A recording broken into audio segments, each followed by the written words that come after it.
दोस्तों, करीब 2 साल पहले मैंने एक ऐसा YouTube चैनल शुरू करने का डिसाइड किया था जहां मैं बेस्ट बुक की समरी को एनिमेट करके पोस्ट करना चाहता था। मैं काफी एक्साइटेड था और मैंने थोड़ी रिसर्च करना शुरू की कि मैं कैसे वीडियोज बनाऊंगा और मेरा चैनल कैसा दिखेगा। और फिर मेरे सामने आई पहली रुकावट। मैंने पाया कि जैसा चैनल में बनाना चाहता था वैसे कई चैनल्स न सिर्फ पहले से मौजूद थे बल्कि जैसी वीडियोज मैं उस टाइम बना सकता था उससे वो कहीं ज्यादा अच्छे वीडियोज ऑलरेडी बना रहे थे। तो मेरा जो एक्साइटमेंट था वह कुछ सेकंड्स में ही खत्म हो गया, क्योंकि अगर मैं एक वीडियो बनाता और अगर वह अच्छी नहीं बनती तो लोग मेरा मजाक उड़ाते और ये मैं नहीं चाहता था।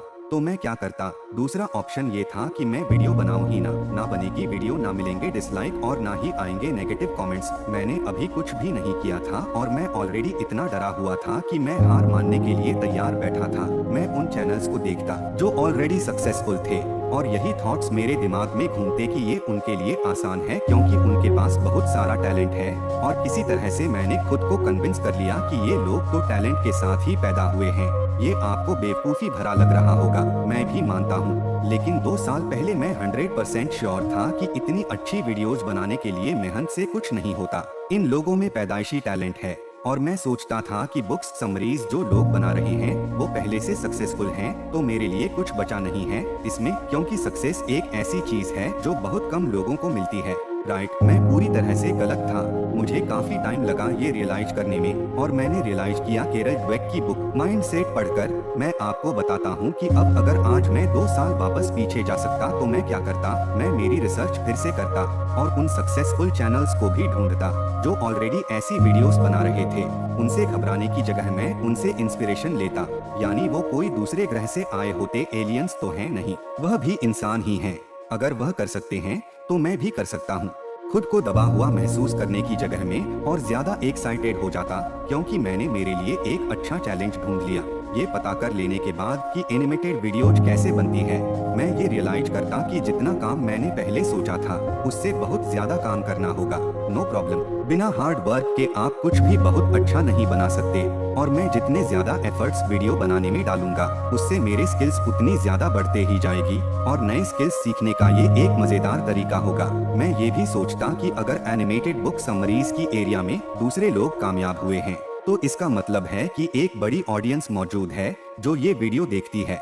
अगर मैं भी ज्यादा काम करूं, थोड़ी और मेहनत करूं तो उस ऑडियंस तक पहुंच सकता हूं। माइंडसेट बुक्स से मैंने 2 अलग अलग माइंडसेट को समझा। ऑथर इन्हें कहती हैं फिक्स माइंडसेट और ग्रोथ माइंडसेट। ग्रोथ माइंडसेट वाला इंसान मानता है कि कोई भी चीज पत्थर की लकीर नहीं होती। हर एक चैलेंज ग्रो करने की और अपनी स्किल्स इंप्रूव करने की एक बहुत अच्छी अपॉर्चुनिटी होती है। ग्रोथ माइंडसेट वाला बंदा अगर फेल भी होता है तो वह उसे लर्निंग एक्सपीरियंस की तरह देखता है और इस वजह से ग्रोथ माइंडसेट वाले लोगों की सक्सेस का लेवल बढ़ता ही जाता है। दूसरी तरफ फिक्स्ड माइंडसेट वाला बंदा समझता है कि उसको जो इंटेलिजेंस मिली है वह बाय बर्थ है, वह उसे किसी भी तरह बढ़ा नहीं सकता। इससे भी बुरा ये कि वह हर चैलेंज को एक रुकावट समझता है और चैलेंज लेने से डरता है क्योंकि लोगों में उसकी एक फेक इमेज बनी हुई है एक सो कॉल्ड स्मार्ट पर्सन की। तो वह ये मानता है कि अगर उसने कोई चैलेंज लिया और वह फेल हो गया तो लोग क्या कहेंगे, क्या यार तुझसे ये नहीं हुआ, हम तो तुझे स्मार्ट समझते हैं। इसीलिए वह चैलेंजेस से डरता है और इस माइंडसेट की वजह से वह लाइफ में बहुत आगे नहीं जा पाता, जबकि उसके अंदर वह कैपेबिलिटी होती है, सिर्फ उसका माइंडसेट ग्रोथ वाला नहीं होता। तो ऐसा क्यों है कि कुछ लोगों का माइंडसेट ग्रोथ वाला होता है और कुछ लोगों का फिक्स्ड होता है? ये हमारे बचपन से शुरू होता है। वो बच्चे धीरे धीरे फिक्स्ड माइंडसेट डेवलप कर लेते हैं जिनके पेरेंट्स उनके टैलेंट की तारीफ करते हैं। वो बच्चे अपने टैलेंटेड होने को प्यार और तारीफ से जोड़ लेते हैं।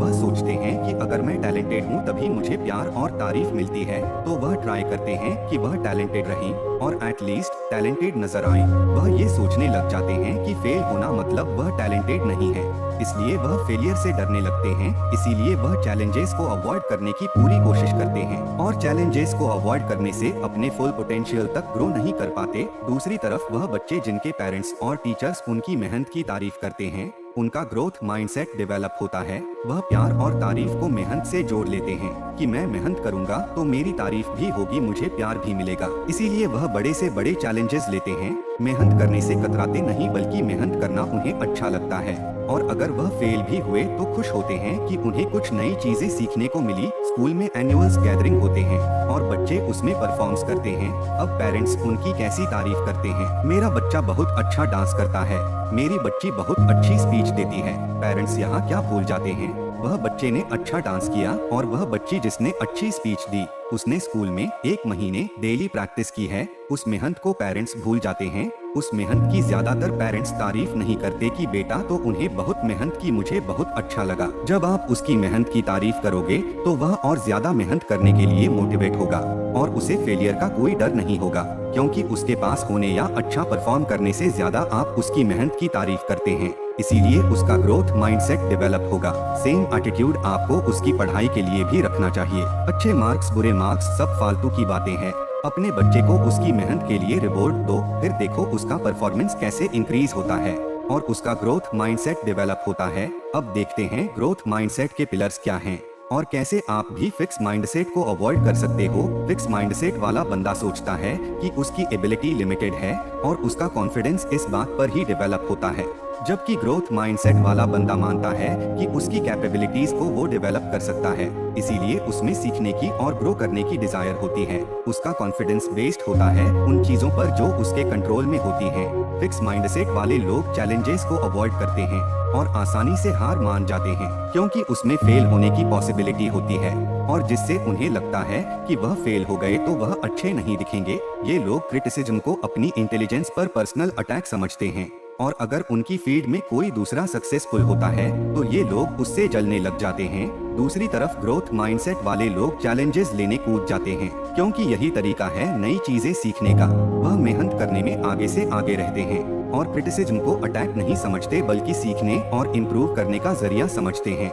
ये दूसरों की सक्सेस से जलते नहीं हैं बल्कि उससे इंस्पिरेशन लेते हैं और सीखते हैं और ऐसे लोगों के साथ रहने की कोशिश करते हैं जिनसे वह सीख सके। कोई भी इंसान फिक्स्ड या ग्रोथ माइंडसेट के साथ पैदा नहीं होता। Mindset day by day grow होते हैं और ये माइंडसेट हमें एक बहुत जबरदस्त इंसान भी बना सकते हैं, जो रिस्पॉन्सिबिलिटी लेता हो, जो चैलेंजेस लेने के लिए हमेशा तैयार रहता हो, या फिर हमेशा शिकायत करने वाला और चैलेंजेस से घबराने वाला इंसान भी बना सकते हैं। अब आप मुझे कमेंट्स में बताइए कि आपकी लाइफ में वह कौन से एरियाज हैं जिनमें आपका फिक्स माइंडसेट है और आप उसे अब ग्रोथ माइंडसेट में बदलना चाहते हो। वीडियो को लाइक करो और इतना शेयर करो कि देश का हर आदमी सोचने पर मजबूर हो जाए। अगर हमारे देश के हर इंसान का माइंडसेट ग्रोथ वाला हो गया तो आप खुद ही सोचो कि हम कहाँ होंगे।